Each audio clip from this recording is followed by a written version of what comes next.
Hi, my name's Britt Foxton, and I'm the founder of a website devoted to women's basketball, and I've also just written a book on the same subject. But first up, let me tell you how I got started with the site. Although it really got going once I was at university, it actually started out as a high school project. You know, a design a website kind of thing. But it wasn't like anyone expected it to become real or anything. I designed a site about girls' basketball, which I was passionate about, and called it femalebasket.com. I knew the name wasn't right, and before it got really successful, I changed it to matchgirl.com, and that was a really good move. And although it started with basketball, the site's kind of evolved to include other games as well. It features a variety of articles, reviews, and editorials on everything ranging from basketball to computer games, plus a smattering of more traditionally girly material as well. But the coverage of team sports is at the heart of it. Anything about makeup or fashion is just peripheral.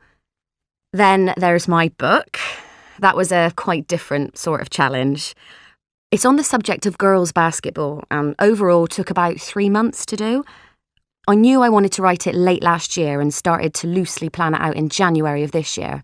It wasn't until May that I had enough time to get down to doing everything I'd envisioned, but it was all done by the end of July. And in researching the book, I came across some pretty interesting facts, like women actually began playing basketball less than a year after the men's game was invented back in 1892. It didn't become an Olympic sport until 1976, however, whereas the men's game was in there from 1936, and that tells you a lot about how it developed. People ask me whether we'd recognise the game the way it started or if it's changed. Well, the biggest difference is in clothing. Back then, in the USA, women were required to play in full-length dresses.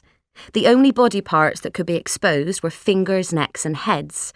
And it wasn't only the discomfort they suffered, it led to quite a few broken bones because players tended to trip over their skirts and stuff. Of course, no way did the men have these problems. Then, at the end of a woman's game, there'd be like handkerchiefs and hairpins scattered all over the court, which of course wasn't the case with the men either. So you can see how the two developed in quite different ways, even with a differently sized court for many years.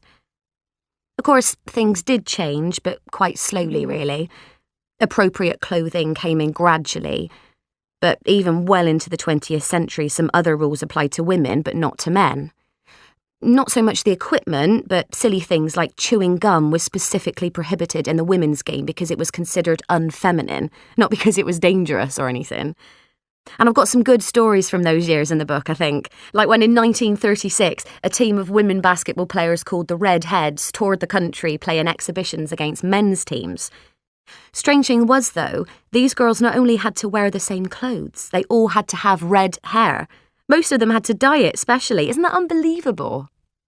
But looking back on the writing of the book, if I did it again, I'd do it all differently. I know I ought to be proud of what I've done, but I'm such a perfectionist. Given the chance, I'd add significantly more information on the cultural traditions and really address the growing basketball fan base. But who knows? Maybe there's another book in there somewhere. Now, before I show you some of the wonderful...